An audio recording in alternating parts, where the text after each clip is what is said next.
ನಮ್ಮ ರನ್ನ ನಾಡು ಮುಧೋಳದ ಹೆಮ್ಮೆಯ ಸುದ್ದಿವಾಹಿನಿಯಾದ run T ವಿಯು ಈಗ 9 ವರ್ಷ ದಾಟಿ 10ನೇ ವರ್ಷಕ್ಕೆ ಪಾದಾರ್ಪಣೆ ಮಾಡ್ತಾ ಇದೆ. ಇದಕ್ಕೆ ಭಾಳ ನಮಗೆ ಸಂತೋಷ ಅನ್ನಿಸ್ತಾ ಇದೆ ಮತ್ತು ಆನಂದ ಕೂಡ ಆಗ್ತಾ ಇದೆ.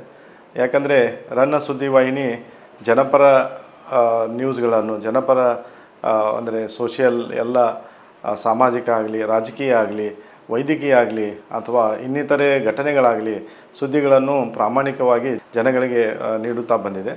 ಅದೇ ಥರ ಇನ್ನೂ ಕೂಡ ನಮ್ಮ ರನ್ನ ವಾಹಿನಿ ಇನ್ನೂ ಉತ್ತುಂಗಕ್ಕೆ ಬೆಳೆಯಲಿ, ಇನ್ನೂ ಒಳ್ಳೆಯ ಸುದ್ದಿಗಳನ್ನು ಜನರಿಗೆ ಮುಟ್ಟಿಸಲಿ ಅಂತೂ ಈ ಸಂದರ್ಭದಲ್ಲಿ ಹೇಳ್ತಾ, ಮತ್ತೊಮ್ಮೆ ರನ್ ಟಿ ವಿಗೆ ಶುಭಾಶಯಗಳನ್ನು ಹೇಳ್ತಾ, ಇನ್ನೂ 10 ವರ್ಷ ಅಲ್ಲ 100 ವರ್ಷ ಈ ಚಾನಲ್ ನ್ಯಾಷನಲ್ ಚಾನಲ್ ಆಗಿ ಬೆಳೀಲಿ ಅಂತ ಈ ಸಂದರ್ಭದಲ್ಲಿ ದೇವರಲ್ಲಿ ಕೇಳ್ಕೊಳ್ತಾ, ಮತ್ತೊಮ್ಮೆ ಆಲ್ ದ ಬೆಸ್ಟ್ ರನ್ ಟಿ ವಿಗೆ ಹೇಳ್ತಾ, ಅವರ ಎಲ್ಲ ಸಿಬ್ಬಂದಿಗಳು ಕೂಡ ಧನ್ಯವಾದಗಳನ್ನು ಮತ್ತು ಆಲ್ ದ ಬೆಸ್ಟ್ ಹೇಳ್ತಾ ನಾನು 2 ಮಾತನ್ನು ಮುಗಿಸ್ತೇನೆ.